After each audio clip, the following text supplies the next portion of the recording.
Buen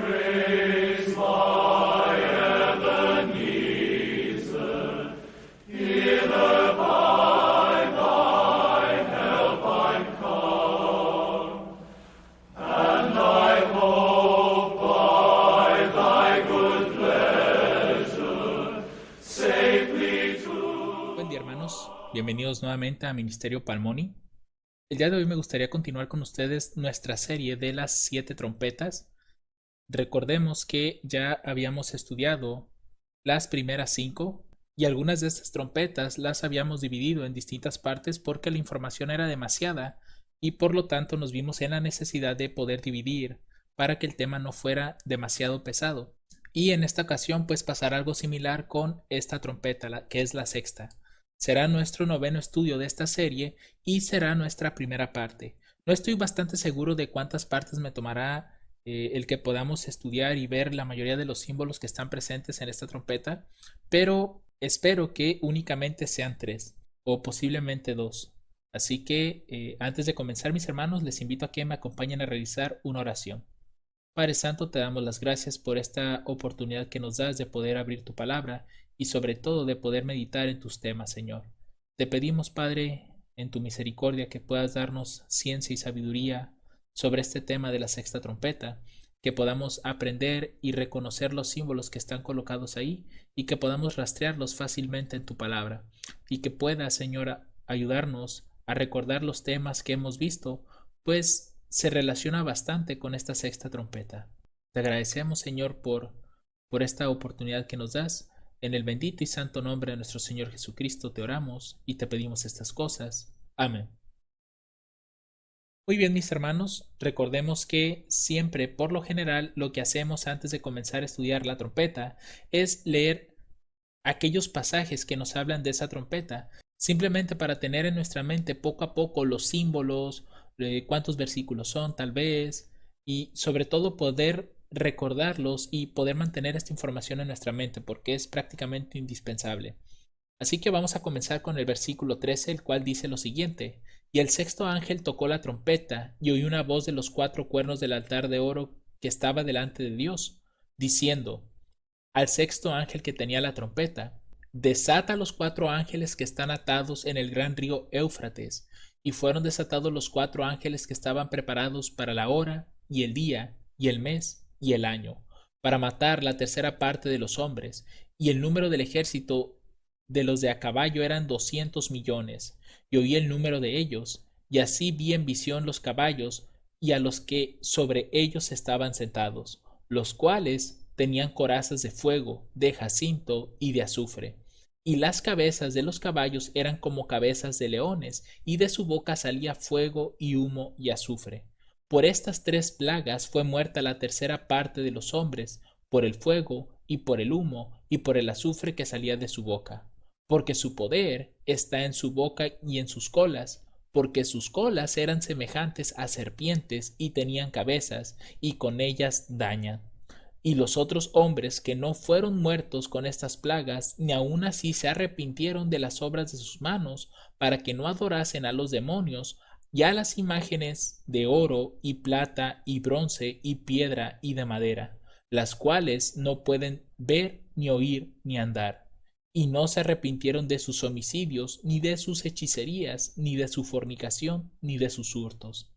Esto es a grandes rasgos la composición de esta sexta trompeta.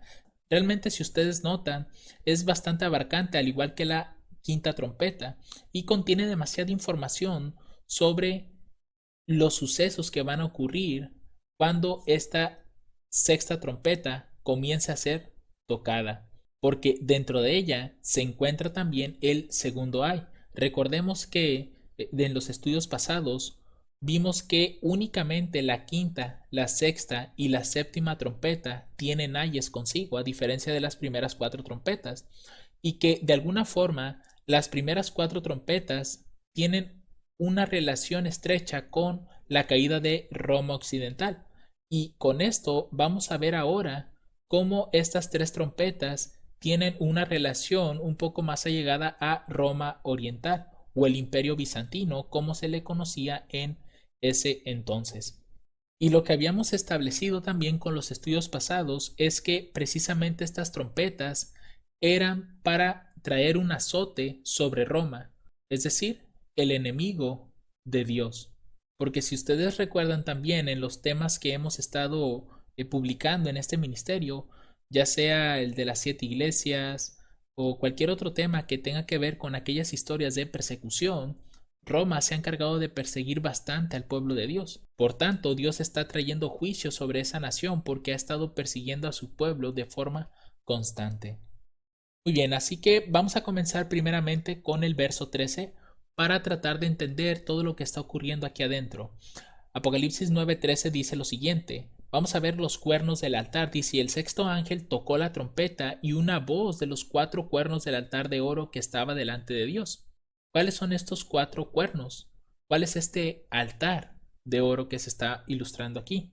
Si nosotros retrocedemos un capítulo al versículo 3, vamos a notar que ahí también se está mencionando algo similar. Dice, y otro ángel vino y se puso en pie delante del altar, teniendo un incensario de oro, y le fue dado mucho incienso, para que lo ofreciese con las oraciones de todos los santos sobre el altar de oro. Noten, ahí tenemos el altar de oro que estaba delante del trono.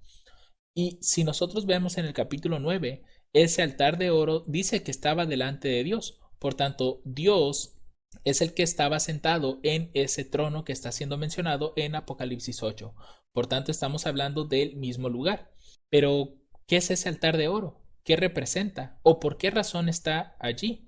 Si nosotros citamos Éxodo capítulo 40, versos del 1 al 5, vamos a recordar cómo era el tabernáculo terrenal.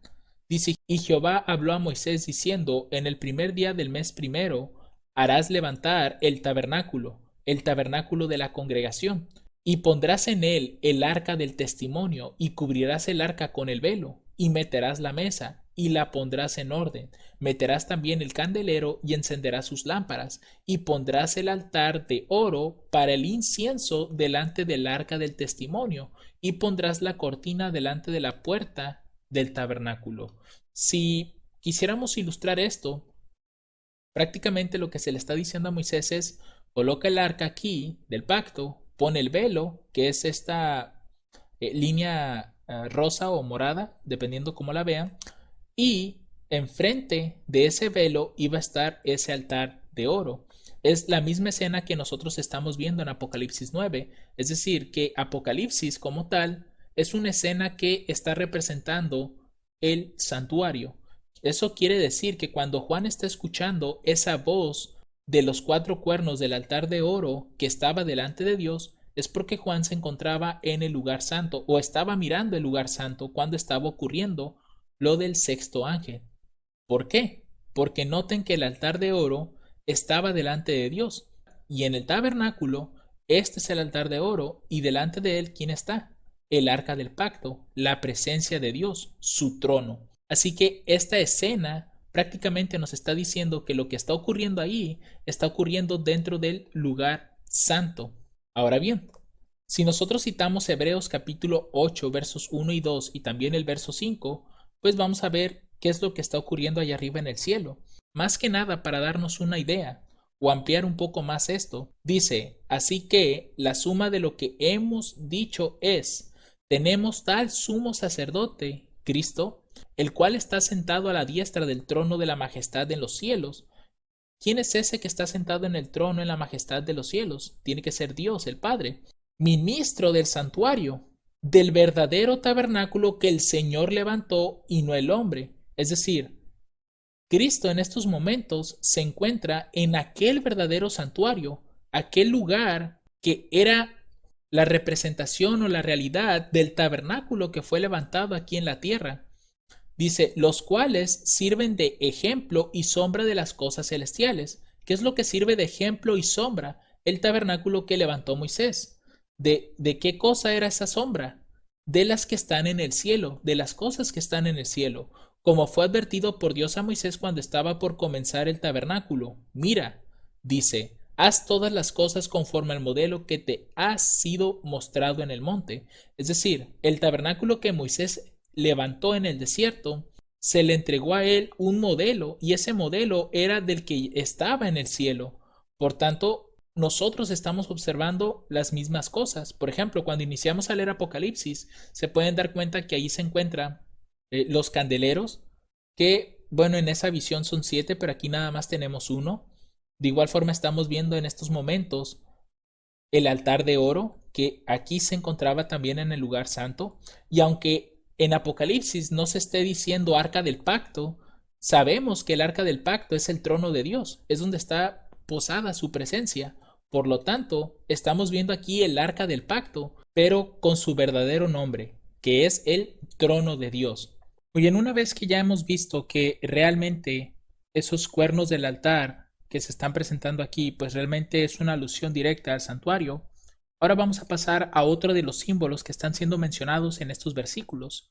Vamos a leer los versículos 14 al 15 para poder ver que ahora aparecen 4 ángeles. Nosotros en la quinta trompeta habíamos visto que aparece un ángel llamado el ángel del abismo. Así que en esta ocasión nuevamente aparecen ángeles, pero esta vez van a ser 4. Vamos a leer lo que dicen estos pasajes nuevamente, diciendo al sexto ángel que tenía la trompeta: desata los 4 ángeles que están atados en el gran río Éufrates. Y fueron desatados los 4 ángeles que estaban preparados para la hora, el día, el mes y el año, para matar la tercera parte de los hombres. Así que nosotros nos haremos la pregunta: ¿qué representan estos ángeles? Nuevamente se nos viene esto a la mente porque recordemos que dentro de la profecía de las trompetas, por lo menos la quinta y la sexta, vienen incluidos ángeles. Uno se llamaba el ángel del abismo y ahora son 4 ángeles cuyo nombre no aparece, no nos dice cuál es el nombre que tienen estos, pero sí nos dicen que van a aparecer. Y vamos a citar algunos libros externos y también de la Biblia para poder entender qué representan los ángeles, sobre todo en este contexto de la sexta trompeta. La concordancia Strong nos dice que esta palabra ángeles que está siendo utilizada en estos pasajes es la G32 y esa palabra en griego es ángelos y ángelos significa mensajero y también, entre otras cosas, significa ángel. Puede incluso llegar a representar un pastor y más que nada tiene una connotación de traer nuevas. Por eso es que se le llama mensajero. Y realmente lo que quiero que ustedes noten es que a pesar de que haya distintas historias o distintas profecías o parábolas que venga incluida la palabra ángel, no quiere decir que de forma explícita o de forma tan tajante tenga que ser un ser divino, un ser celestial. También pueden representar a los hombres, como es lo que nosotros estamos viendo en esta parte. Y de hecho, si citamos la escritura en Mateo capítulo 18, verso 10, vamos a encontrar una referencia a qué puede simbolizar un ángel. Dice: mirad que no tengáis en poco a uno de estos pequeñitos, porque os digo que sus ángeles en el cielo ven siempre la faz de mi Padre que está en los cielos. ¿Qué quiere decir esto? Que estos ángeles en sí, de los que se está hablando en ese contexto específicamente, se está refiriendo a los ángeles celestiales, a los ángeles que sirven a Dios. Por tanto, ángel hace una representación de lo que está allá arriba en el cielo. Pero también veamos lo que dice Hechos capítulo 6, verso 15. Entonces todos los que estaban sentados en el concilio, puestos los ojos en él, es decir, a Esteban, vieron su rostro como el rostro de un ángel. Es decir, también en el caso de los seres humanos, también pueden ser representados como ángeles dentro de la Biblia. Y también dentro de lo profético, las parábolas, también pueden representar un ser humano, siempre y cuando reúna las características para que sea un ser humano. Y también, como una tercera opción, lo que dice Santiago capítulo 2, verso 19, ángeles como tal también pueden representar a los demonios. Dice: ¿tú crees que hay un Dios? Bien haces. También los demonios creen y tiemblan. Es decir, que aquí nosotros tenemos que ángeles tiene 3 representaciones dentro de la Biblia. Pueden ser los ángeles celestiales, pueden ser los seres humanos o pueden ser, en este caso, los demonios. Pero como hemos estado hablando en los distintos estudios que hemos hecho a lo largo de este ministerio, siempre es bueno entender el contexto de todas estas profecías y más en aquellas que están unidas con otras profecías, porque de esa manera nosotros vamos a tener una correcta interpretación de estos pasajes. Ahora bien, quiero que noten lo siguiente. De acuerdo a lo que dice el pasaje, dice que estos 4 ángeles están atados y en el verso 15 nos dice que serán desatados los 4 ángeles. Esta expresión atados y desatados es una que creo que muchos hemos estado familiarizados con ella, que es Apocalipsis capítulo 7, los versos del 1 al 3. Este pasaje nos dice lo siguiente: y después de estas cosas vi 4 ángeles. Noten que también aquí tenemos la misma cantidad de ángeles que están en Apocalipsis 9, en pie sobre los 4 ángulos de la tierra. Aquí me voy a detener tantito porque necesitamos hacer una comparación, porque en ocasiones he llegado a escuchar que relacionan a estos 4 ángeles con los 4 ángeles que están siendo colocados aquí en Apocalipsis 7, pero quiero que noten que hay una diferencia bastante notable. Estos 4 ángeles dice que estaban sobre los 4 ángulos de la tierra, pero estos ángeles que están aquí están en el gran río Éufrates, es decir, están dentro de la tierra, específicamente en el gran río Éufrates. Por tanto, no son los mismos ángeles, son completamente diferentes, están en distintos lugares. Podríamos decir que estos 4 ángeles están por fuera de la tierra posiblemente, vamos a verlo de esa forma, mientras que estos están en una zona específica de la tierra y los 4 están en el mismo lugar, en el gran río Éufrates. Así que no son los mismos ángeles y no es la misma profecía, son diferentes. Que puedan llegar a relacionarse con algunos símbolos sí es posible, pero no son las mismas profecías. Ahora, quiero que noten lo siguiente: estos ángeles estaban deteniendo los 4 vientos de la tierra, para que no soplase viento sobre la tierra, ni sobre el mar, ni sobre ningún árbol. ¿Qué es lo que estaban deteniendo, o en otras palabras, atando estos ángeles? Tenían atados a los 4 vientos de la tierra. Y estos ángeles que nosotros tenemos acá no están atando nada. Al contrario, ellos son los que están atados y ellos también son los que serán desatados. En este caso, los ángeles que están acá en Apocalipsis 7 son los que están atando algo, que en este caso son los 4 vientos. Pero más adelante, noten lo que va a decir del verso 2 enseguida. Y vi otro ángel que subía de donde nace el sol, teniendo el sello del Dios viviente, y clamó con gran voz a los 4 ángeles, a los cuales era dado hacer daño a la tierra y al mar, diciendo: no hagáis daño a la tierra ni al mar ni a los árboles hasta que hayamos sellado a los siervos de nuestro Dios en sus frentes. ¿Qué implica esto? Estos ángeles tenían potestad, porque eso es lo que nos está relatando el pasaje, de hacer daño a la tierra, al mar y a los árboles. ¿Con qué? Con los 4 vientos que ellos estaban deteniendo, que tenían atado. Y en el caso de acá arriba, estos ángeles son los que están atados y son los que serán desatados. ¿Con qué propósito? Para matar a la tercera parte de los hombres. Es decir, podemos ver de alguna forma que se parecen las situaciones, pero recuerden, no es el mismo evento.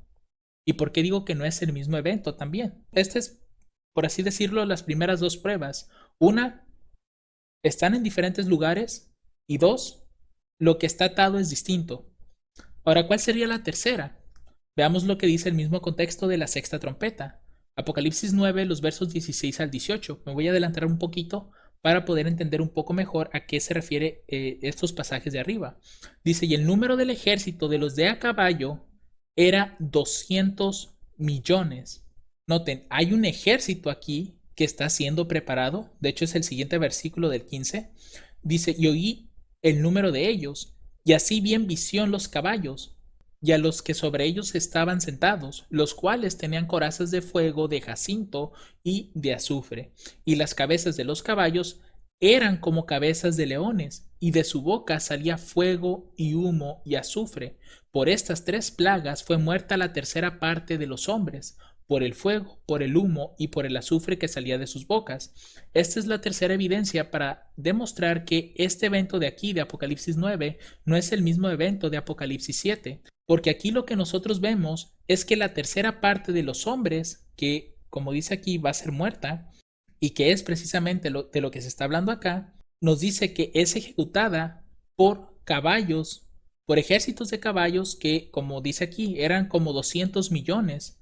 Y dice aquí que Juan no escuchó el número.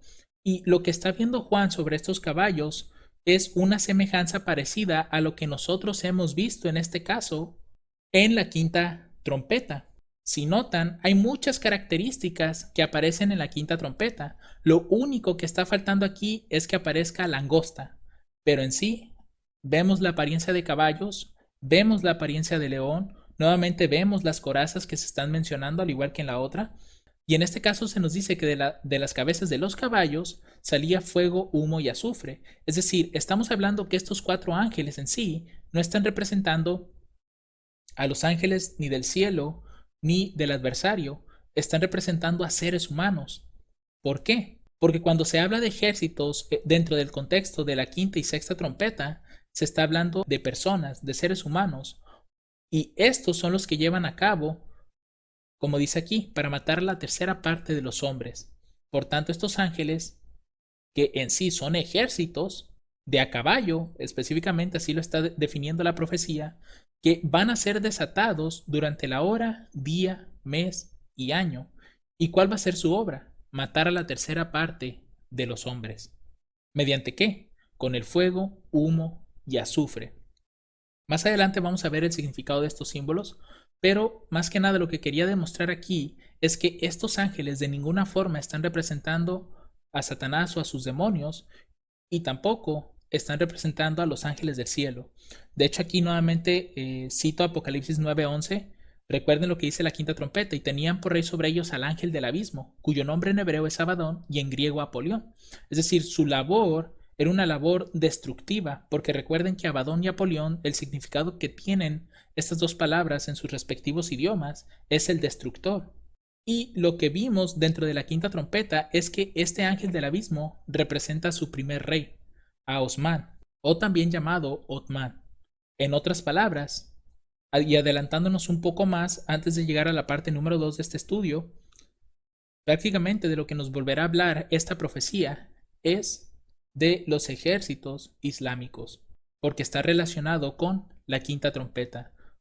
En unas diapositivas más adelante vamos a ver todas estas conexiones, pero por el momento debemos de tener en mente que estos cuatro ángeles para nada están representando a lo que dice Apocalipsis 7, y tampoco está representando a los ángeles del cielo ni a los del adversario. Ahora bien, este pasaje nos dice que serán desatados estos ángeles por un tiempo específico, y entendiendo esto, si alguien va a tener cierta libertad por un tiempo específico, cuando finalice ese tiempo específico, nuevamente, ¿qué tiene que ocurrir? Tienen que volver a ser atados, como restringidos. Tengan en mente esto porque nos va a ayudar en los próximos estudios. Ahora, estos ángeles son desatados, dice aquí, que estaban preparados para la hora, el día, el mes y el año. Ya sabemos por Números 14:34 que en profecía un día me va a representar un año. De igual forma, con Ezequiel 4:6 podemos hacer esta confirmación: y cumplidos estos, te acostarás otra vez sobre tu lado derecho y llevarás la iniquidad de la casa de Judá 40 días, día por año te lo he dado. Es decir, que esta iniquidad de 40 días en realidad iban a ser 40 años. Y solo como un recordatorio, Génesis 7 del 11 al 12, para entender por qué los días dentro de la profecía, dentro de un año bíblico, son de cada mes 30 días y al año 360. Dice: el año 600 de la vida de Noé, en el mes segundo, a los 17 días del mes, aquel día fueron rotas todas las fuentes del gran abismo, y las cataratas de los cielos fueron abiertas, y hubo lluvia sobre la tierra 40 días y 40 noches. Tomando de referencia el mes segundo y los 17 días del mes, vemos ahora lo que dice Génesis 8:4. Dice: y reposó el arca en el mes séptimo, a los 17 días del mes, sobre los montes de Ararat.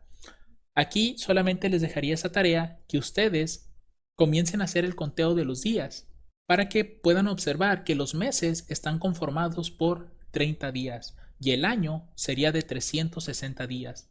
Aquí simplemente recuerden que como tal en la antigüedad los días y los meses no tenían un nombre.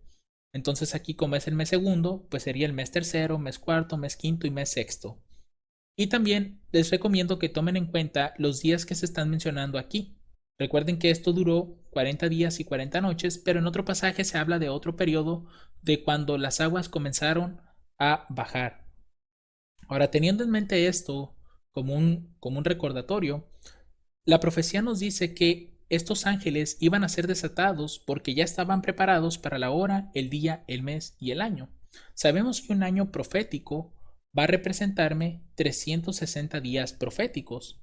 Un mes profético me va a representar 30 días proféticos. Un día profético pues seguiría siendo ese mismo día profético. Y la hora profética, ¿qué representará? ¿Cómo podemos sacarla? Por el momento nos vamos a enfocar en los tres primeros que ya tenemos, que es el año, el mes y el día. Al sumar todo esto, nos da un total de 391 días proféticos, los cuales, aplicando el principio de día por año, nos dará un total de 391 años literales que debemos de colocar dentro de la historia y poder ubicar cuándo inicia y cuándo termina este periodo. Ahora bien, un día profético me va a representar un año literal, ¿cierto? Y un día profético o un día literal, independientemente de donde estemos, siempre me va a representar 24 horas, ya sean proféticas o literales, siempre son 24 horas. Por lo tanto, nosotros aquí vamos a poder utilizar esto para poder encontrar qué representa esa hora profética. Haciendo una pequeña fórmula, vamos a colocar los 360 días que tiene el año y lo vamos a dividir entre 24 horas. De esta manera nosotros vamos a saber cada hora qué porción o qué cantidad de días representa en un calendario. Así que haciendo esta división vamos a encontrar que nos da 15 días literales. Por tanto, esa hora profética son en realidad 15 días literales, dándonos un total de 391 años y 15 días. Esta es la cantidad de tiempo en la cual estos cuatro ángeles están preparados para matar a la tercera parte de los hombres durante todo este largo periodo de tiempo. Y si notan, es todavía más largo que el que encontramos en la quinta trompeta, porque el de la quinta trompeta eran solo 150 años. Y no era para matar, sino más bien para atormentar, para causar dolor. Pero aquí ya se está dando la orden de matar. Y eso es lo que nosotros precisamente vamos a ver en la siguiente parte del versículo 15. La orden es de matar ahora, para matar la tercera parte de los hombres. Y vamos a hacer el recordatorio de Apocalipsis 9, los versos 5 y 6, de la quinta trompeta. ¿Cuál fue la orden que se le dio primero a las langostas? Dice aquí el verso 5, y les fue dado que no los matasen, sino que los atormentasen 5 meses. Por eso es que yo les comentaba que tanto la quinta como la sexta trompeta nos están hablando del mismo tema, o nos están hablando del mismo ejército. Solamente que en la quinta trompeta la orden es no matar, pero en la sexta la orden ya es matar. Aquí en la quinta trompeta la orden es atorméntenlos durante 5 meses, es decir, 150 años. Y dice aquí que su tormento era como tormento de escorpión cuando hiera al hombre. Y en aquellos días los hombres buscarán la muerte y no la hallarán, desearán morir, pero la muerte huirá de ellos. ¿Por qué? Porque simplemente la orden es atormente. Caso contrario a lo que estamos observando dentro de la sexta trompeta, que aquí ya se les está dando la orden de matar. Ahora bien, en Apocalipsis 8:7 nosotros también vemos cosas bastante interesantes que podemos conectar con todo esto que estamos viendo. Voy a poner aquí todos los pasajes y sobre todo para entender a qué se refiere tercera parte, por qué nos está hablando en ese lenguaje. Recordemos que las primeras cuatro trompetas comenzaron hablando de terceras partes. Dice, y el primer ángel tocó la trompeta, y hubo granizo y fuego mezclados con sangre, y fueron arrojados sobre la tierra, y la tercera parte de los árboles fue quemada, y toda la hierba verde fue quemada. Ese es el contenido de la primera trompeta, y si notan, aquí también se está hablando de una tercera parte. Ahora vamos en la segunda trompeta. Nos dice, y el segundo ángel tocó la trompeta, y como una gran montaña ardiendo, dice aquí, con fuego fue lanzada en el mar, y la tercera parte del mar se convirtió en sangre. Noten que nuevamente habla de esa tercera parte. Ahora la tercera trompeta dice, y el tercer ángel tocó la trompeta y cayó del cielo una grande estrella ardiendo como una antorcha y cayó sobre la tercera parte de los ríos y sobre las fuentes de las aguas. Nuevamente encontramos esa expresión tercera parte. Y ahora en Apocalipsis 8:12, cuando el cuarto ángel toca su trompeta, dice que fue herida, aquí se repite mucho tercera parte, dice, fue herida la tercera parte del sol, la tercera parte de la luna y la tercera parte de las estrellas, de tal manera que se oscureció la tercera parte de ellos y no alumbraba la tercera parte del día y lo mismo de la noche. Así que, ¿qué es lo que habíamos nosotros aprendido con las primeras cuatro trompetas? Que estas terceras partes se referían más que nada a la división que hizo Constantino el Grande de los territorios de Roma. Recuerden que Constantino tuvo 3 hijos y a cada uno de ellos les repartió algunas extensiones de tierra. Esta zona que está en color como naranja le tocó a Constantino II, esta zona de aquí. La de color verde le tocó a Constante y la de color como azul celeste le tocó a Constancio II. Y esta parte que ven como en color cremita o blancoso, no sé cómo definirlo, esa parte le había tocado a Dalmacio. Sin embargo, Dalmacio fue asesinado y esa parte de su territorio quedó dividido entre Constante, que es esta zona de aquí, y Constancio, que es la zona de acá. Entonces quedó de esa forma dividido. Y nosotros estamos observando aquí, dentro de la sexta trompeta, que matará a la tercera parte de los hombres. Es decir, que esta trompeta estará dirigido a una tercera parte de estos tres territorios, que conforme vayamos avanzando en el estudio, vamos a determinar en cuál de estos tres se dio ese ataque. Pero es más que nada para que ustedes ya vayan teniendo en mente, y si por alguna razón no recuerdan los temas pasados, pues tal vez puedan hacer un repaso para recordar un poco más todo esto. Ahora bien, vamos a avanzar a los siguientes versículos, el 16 al 19. Dice aquí, y el número del ejército de los de a caballo era 200 millones. Y oí el número de ellos. Y así vi en visión los caballos y a los que sobre ellos estaban sentados, los cuales tenían corazas de fuego, de jacinto y de azufre. Y las cabezas de los caballos eran como cabezas de leones, y de su boca salía fuego, humo y azufre. Por estas tres plagas fue muerta la tercera parte de los hombres, por el fuego, por el humo y por el azufre que salía de sus bocas, porque su poder está en su boca y en sus colas, porque sus colas eran semejantes a serpientes y tenían cabezas y con ellas dañan. Ahora bien, ¿en qué nos vamos a enfocar en este primer momento? Nos vamos a enfocar en la apariencia que tenían tanto el caballo como el jinete.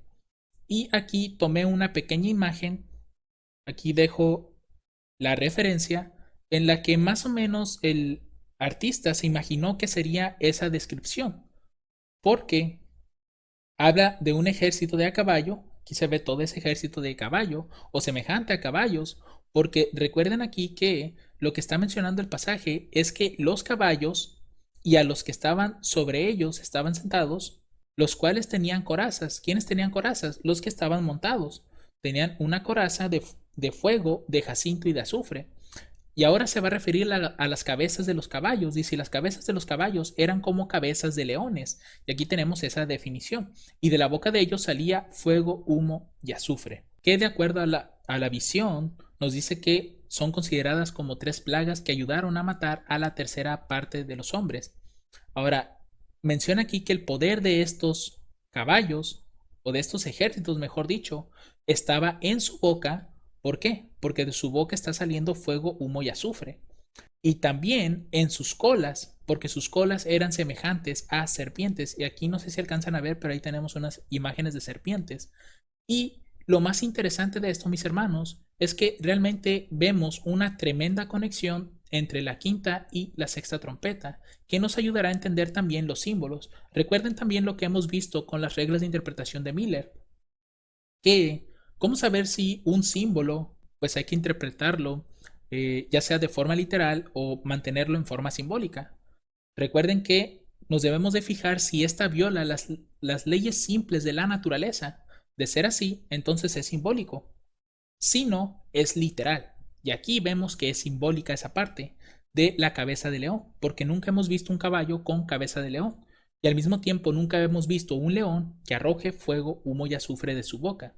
Entonces es algo que en la naturaleza no se ve, por tanto hay una violación simple de la naturaleza y hay que verlo de forma simbólica.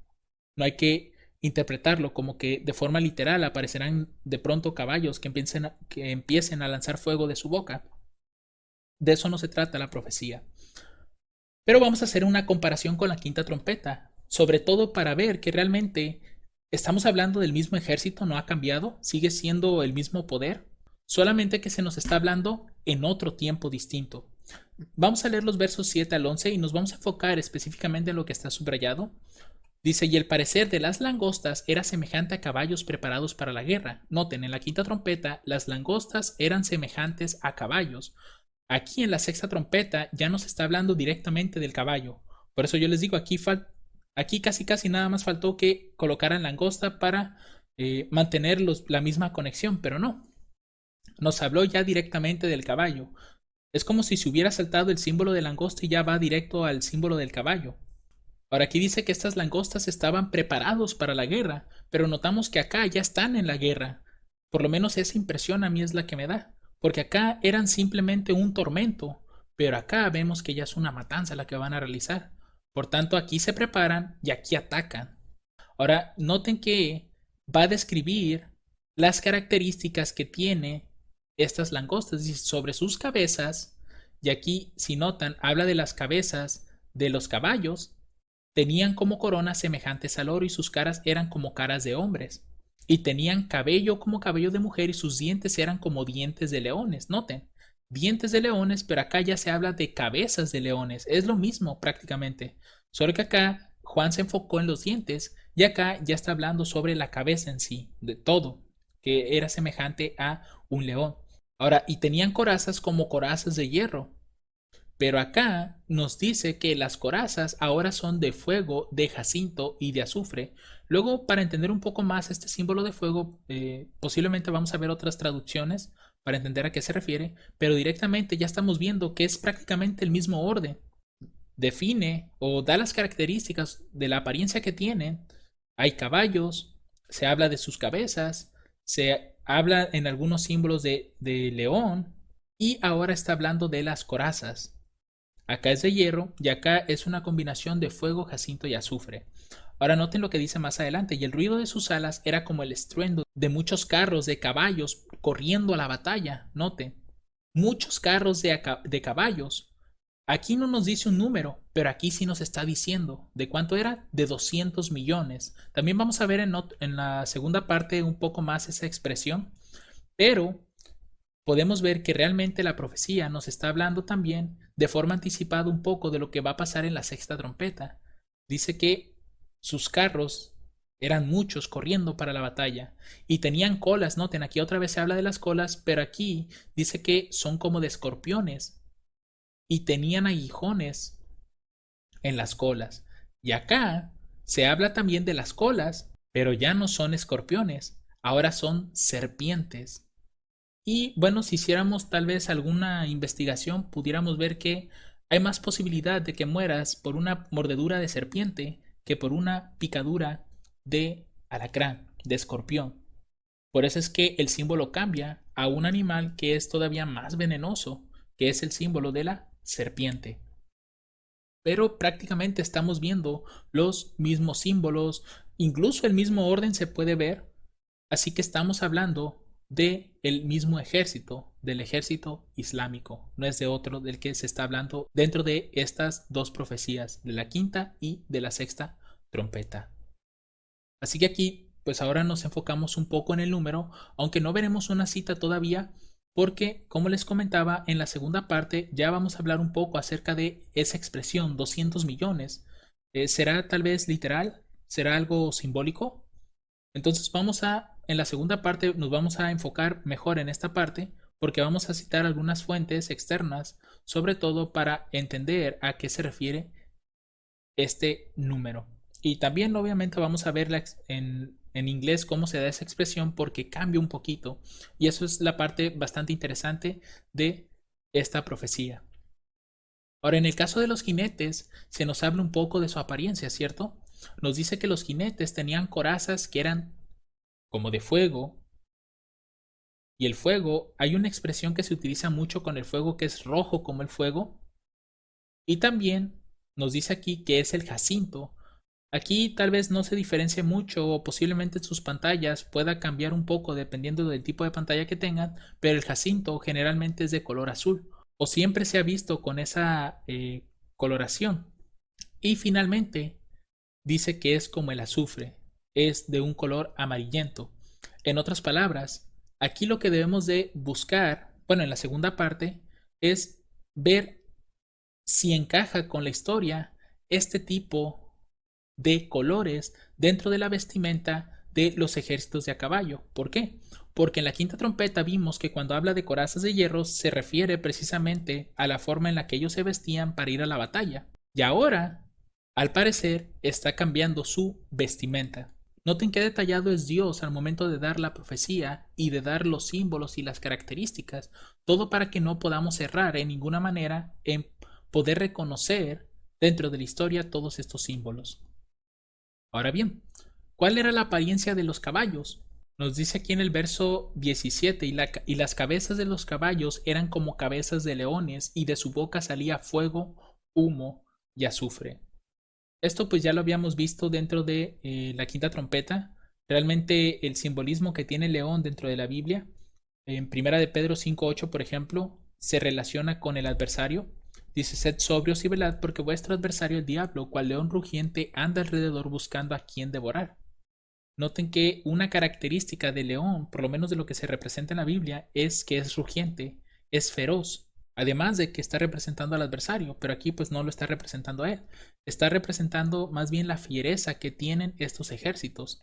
Y en Daniel capítulo 6 verso 24 pues vemos algo similar, ¿no? Y el rey ordenó que fueran traídos aquellos hombres que habían acusado a Daniel y fueron echados en el foso de los leones, ellos, sus hijos y sus esposas, y aún no habían llegado al suelo del foso cuando los leones se apoderaron de ellos y quebraron todos sus huesos. Hablamos más que nada de ese vigor o fortaleza que siempre está siendo representado así dentro de la Biblia y que precisamente está representando a las características que tenían estos ejércitos. Ahora bien, vamos a pasar ahora a las tres plagas. Nos dice que hay una plaga de fuego, de humo y finalmente de azufre. Y lo que quiero destacar de aquí es que tampoco esta sexta trompeta se está refiriendo a las últimas 7 plagas postreras que encontramos en el capítulo 16 de Apocalipsis. El verso 1 nada más vamos a leer, dice: y oí una gran voz que decía desde el templo a los 7 ángeles, y derramad las copas de la ira de Dios sobre la tierra. Realmente los sucesos que están ocurriendo aquí en Apocalipsis 16 no son los mismos que están pasando en Apocalipsis 9. Son eventos completamente diferentes. Pueden llegar a estar conectados, como les comentaba, con algunos símbolos, pero no nos está hablando del mismo evento. Son completamente diferentes. Y con las partes que vamos a sacar de esta sexta trompeta, vamos a entender que esto es así. Sobre todo también vamos a tratar, ya sea si cuando finalicemos esta sexta trompeta o cuando ya terminemos la séptima trompeta, vamos a sacar una serie de preguntas y respuestas que generalmente se tienen de algunos pasajes, de el punto que se ha establecido en la historia para encontrar estos eventos, si estos se pueden, más bien si estos ocurrieron en el futuro o estuvieron en el pasado o se están cumpliendo en estos momentos. Vamos a responder a todas estas cosas con la ayuda de Dios. Pero más que nada, lo que quiero resaltar aquí, por el momento, es que ese fuego, humo y azufre no me está representando a las 7 plagas postreras que están en Apocalipsis 16. Como les digo, son eventos completamente diferentes. Aquí la profecía los llama plagas, pero vamos a ver por qué razón se da esa expresión aquí, dentro de las siguientes partes. Ahora bien, en el verso 19 nos dice aquí: porque su poder está en su boca y en sus colas. Noten, qué interesante es esto. El poder de estos caballos como tal está en la boca y en sus colas, porque sus colas eran semejantes a serpientes y tenían cabezas y con ellas dañan. Pero también lo que hemos visto es que en el caso de la boca de los leones, de ella sale fuego, humo y azufre. Por eso es que la profecía dice que el origen de su poder está en su boca y está en su cola. Ahora, haciendo una comparación con Apocalipsis, los versos 5 y el verso 10, quiero que noten esto. Y les fue dado que no los matasen, sino que los atormentasen 5 meses, y su tormento era como tormento de escorpión cuando hiera el hombre. Ya cuando analizamos nosotros la quinta trompeta, vimos que en realidad en el mundo solamente hay un puñado de escorpiones que pueden llegar a causar la muerte, pero el resto simplemente causa ciertos malestares dentro del cuerpo. Tal vez picazón, hinchazón, fiebre posiblemente, entre otras cosas, pero no pasa de ahí. Generalmente se puede librar uno de la muerte. Pero dice aquí que tenían colas como de escorpiones y tenían en sus colas aguijones y el poder de hacer daño a los hombres 5 meses. De alguna forma el pasaje nos está diciendo como tal que el poder de estas langostas estaba en sus colas, porque con ellas tenían el poder de hacer el daño. Y cuando nosotros saltamos ahora a la sexta trompeta, ahora parece ser que también en su boca está el poder. Podríamos decir que adquirieron un nuevo poder posiblemente. Pero ¿qué representan en este caso las serpientes? Números capítulo 21, verso 6. Vamos a ver algunos pasajes referentes a las serpientes como para poder darnos una idea general y ya cuando estemos en las partes 2 y 3 posiblemente nos vamos a enfocar también en esta parte. Números 21:6 dice: Jehová envió entre el pueblo serpientes ardientes que mordían al pueblo y murió mucho pueblo de Israel. Noten que aquí Dios utilizó serpientes para que mordieran al pueblo y pues lamentablemente del pueblo murió mucha gente. ¿Por qué? Porque estaban murmurando mucho contra Dios. Ya conocemos esa historia y si por alguna razón no la conocemos, pues hay que leer el contexto de Números 21.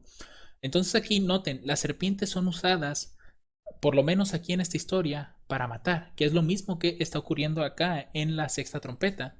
Cuando nosotros vamos a Mateo capítulo 10 y leemos el verso 16, dice: He aquí yo os envío como ovejas en medio de lobos, sed pues sabios como serpientes, pero sencillos como palomas.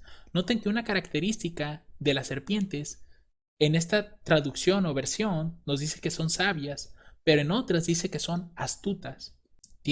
Pareciera ser que tuvieran como planes estratégicos para poder atacar o para poder hacer algo.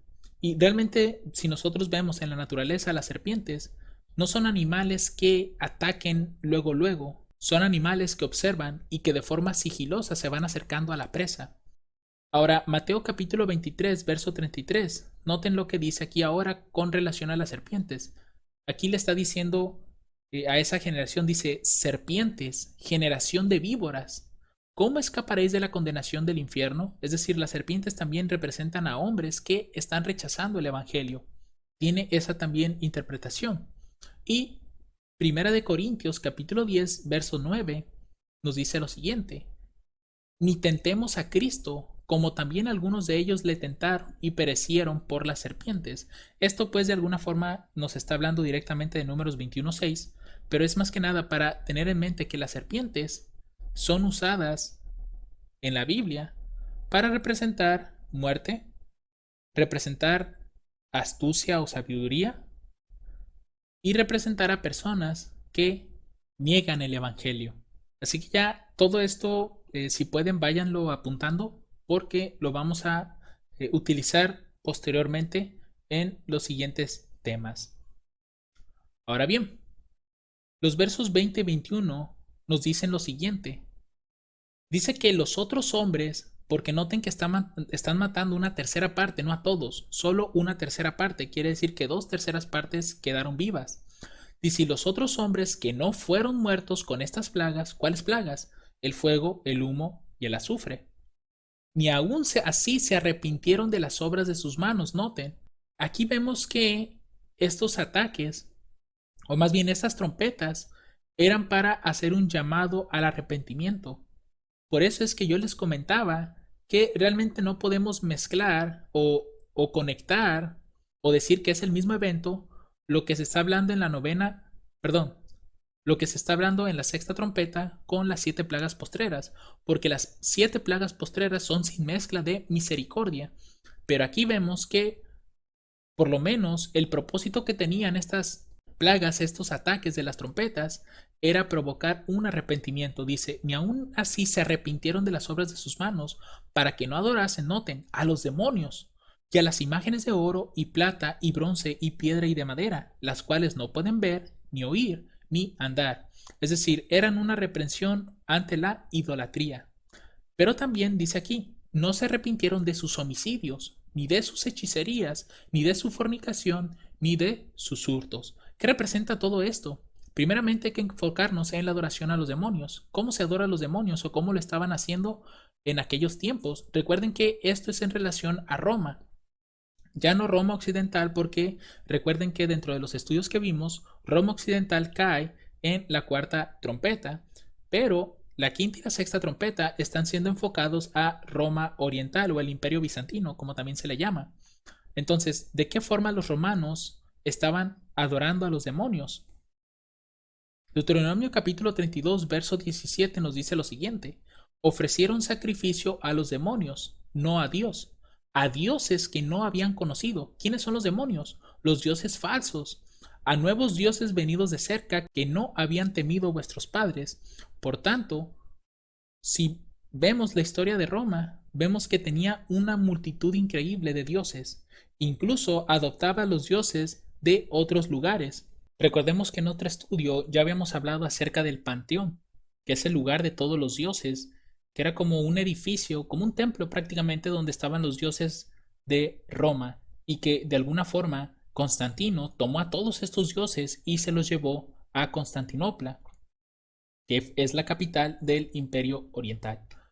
Así que realmente Roma estaba plagada de dioses falsos, o como dice aquí, demonios.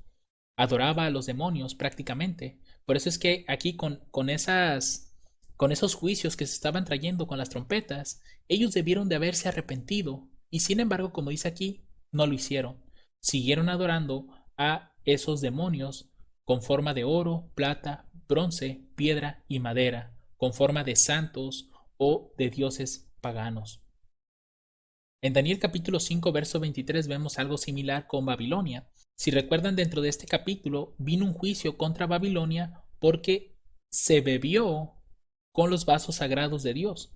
Dice aquí, sino que contra el Señor del cielo te has ensoberbecido. Aquí está hablando Daniel.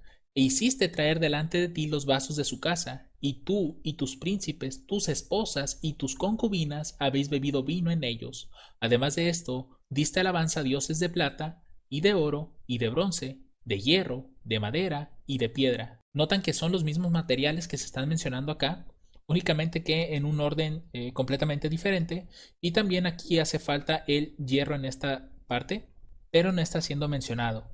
Dice aquí que ni ven, ni oyen, ni saben, y es lo mismo que está diciendo aquí la sexta trompeta, las cuales no pueden ver, ni oír, ni andar. Y al Dios en cuya mano está tu vida y de quien son todos tus caminos no honraste. Así que lamentablemente estos juicios que Dios trajo a Roma eran para que se arrepintiera y se volviera de su mal camino. Sin embargo, no lo hicieron. Esas 2/3 partes que quedaron no dejaron de adorar a los demonios a través de dioses o llamados también los santos. Y si avanzamos un poco en otro pasaje de la Biblia, en Isaías capítulo 44, versos 22 al 17, vamos a ver por qué razón dice Dios que esto es una locura prácticamente. Adorar a dioses o santos en imágenes hechas de oro, de plata, de bronce, de piedra y de madera, porque dice aquí que no pueden ver, ni oír, ni andar. Y vamos a ver cómo lo define Isaías. Dice, el herrero toma la tenaza, trabaja en las brasas, le da forma con los martillos y trabaja en ella con la fuerza de su brazo. Luego tiene hambre y le faltan las fuerzas, no bebe agua y desfallece. El carpintero tiende la regla, lo señala con almagre, lo labra con los cepillos, le da figura con el compás, lo hace en forma de varón a semejanza de hombre hermoso para tenerlo en la casa. Corta cedros para sí y toma ciprés y encina que crecen entre los árboles del bosque. Planta pino que se críe con la lluvia. De él se sirve luego el hombre para quemar y toma de ellos para calentarse. Enciende también el horno y cuece panes. Hace además un dios y lo adora. Fabrica un ídolo y se arrodilla delante de él. Parte del leño quema en el fuego. Con parte de él come carne, adereza asado y se sacia, después se calienta y dice, ah, me he calentado, he visto el fuego, y hace del sobrante un dios, un ídolo suyo, se humilla delante de él, lo adora y le ruega diciendo, líbrame porque tú eres mi Dios. Los versos 18 al 19 termina diciendo lo siguiente, no saben ni entienden porque sus ojos están cerrados para no ver y su corazón para no entender. Ninguno reflexiona en su corazón ni tiene conocimiento o entendimiento para decir, parte de esto quemé en el fuego y sobre sus brasas cocí pan, asé carne y la comí. ¿Haré del restante de ello una abominación? Me postraré delante de un tronco de árbol? De ceniza se alimenta, su corazón engañado le desvía, para que no libre su alma ni diga, ¿no es una mentira lo que tengo en mi mano derecha? Realmente aquí se ejemplifica claramente lo que es adorar ídolos, adorar dioses falsos o santos. Es prácticamente alguien que no entiende o que sus ojos están cerrados para no ver y su corazón para no entender. Es aquí esa reprensión que Dios está haciendo en este caso a esa nación, a Roma, que sigue adorando a los demonios a través de sus dioses falsos, o hoy en día, como les llaman, los santos. Ahora bien, después en el verso 21 nos habla de un poco más de pasiones humanas, o lo podríamos ver de esta forma. Aquí se está violando enteramente la ley de Dios, porque con lo que nos dice el verso 20 es como un enfoque a los primeros 4 mandamientos, sabiendo que hacen referencia únicamente a Dios, y los últimos 6 son referentes a nuestro prójimo, porque habla aquí de homicidios, de hechicerías, de fornicación y hurtos, lo cual nosotros podemos ver en Gálatas capítulo 5, verso 19-21. Dice, manifiestas son las obras de la carne, que son adulterio, fornicación, que es lo que nosotros estamos viendo aquí, inmundicia, lascivia, idolatría, hechicerías, que es otra de las cosas que está acá, enemistades, pleitos, celos, iras, contiendas, disensiones, herejías, envidias, homicidios, que es lo que está aquí, borracheras, desenfrenos y cosas semejantes a estas, de las cuales os denuncio, como también ya os denuncié, que los que hacen tales cosas no heredarán el reino de Dios. Así de sencillo. Y en Apocalipsis 18:23 también podemos hacer aquí una conexión con esto. Dice, y luz de candelero no alumbrará más en ti, y voz de desposado y de desposada no se oirá más en ti, porque tus mercaderes eran los magnates de la tierra, porque por tus hechicerías fueron engañadas todas las naciones. En otras palabras, aquí se utilizaba, tal vez posiblemente se haga referencia a algo simbólico, es decir, el engaño prácticamente, para poder hacer robos, como dice aquí, y como dice en esta otra parte, poder hurtar, poder robar, poder fornicar tal vez, porque también en otros pasajes fornica con los reyes de la tierra. Es una expresión, no digo que se esté refiriendo a lo mismo, pero también, pues de alguna forma está conectado. Entonces, en el caso del verso 21, habla de pasiones humanas completamente, los homicidios, las hechicerías, las fornicaciones y los hurtos. Y para finalizar, pues Deuteronomio capítulo 18 versos 10 al 14, que de alguna forma está conectado con esto en relación a las hechicerías, dice, no se ha hallado en ti quien haga pasar a su hijo o a su hija por el fuego. Esto pues se refiere a la idolatría, a la adoración a los demonios, ni quien practica adivinación, ni agorero, ni sortílego, ni hechicero, ni encantador, ni adivino, ni espiritista, ni quien consulta a los muertos, porque es abominación a Jehová cualquiera que hace estas cosas, y por estas abominaciones Jehová tu Dios las echa de delante de ti. Perfecto serás para con Jehová tu Dios, porque estas naciones que has de heredar escuchan a agoreros y adivinos, pero en cuanto a ti, Jehová tu Dios no te ha permitido eso. Así que mis hermanos, hasta aquí vamos a concluir esta primera parte. Ya hemos visto que realmente esta sexta trompeta está haciendo referencia nuevamente al Islam, pero está utilizando más símbolos. Hay como un acercamiento un poco más, donde nosotros vamos a poder ver la historia después de la quinta trompeta, ver cuándo comienza esta hora, día, mes y año, en qué momento son desatados estos 4 ángeles, a quiénes está representando, quiénes son estos ejércitos, aunque como ya se mencionó, pues al parecer representan el Islam por todas las características que se están mencionando y que guardan conexión con la quinta trompeta. Y bueno, aquí en esta última parte lo que hemos visto es que realmente el propósito de las trompetas tenían por objetivo hacer un llamado al arrepentimiento sobre esa nación. Pero lamentablemente vemos que no fue así. No se arrepintieron de sus obras, siguieron en su adoración a los demonios a través de las imágenes de distintos materiales, lo cual ya hemos visto por parte del profeta Isaías que es prácticamente una locura. Y en el verso 21 vemos que también esta nación no se arrepintió ni de los homicidios que hizo, ni de sus hechicerías, ni de su fornicación, ni de sus hurtos. Así que hasta aquí concluimos nuestro estudio y espero que haya sido de gran bendición para todos ustedes. Amén.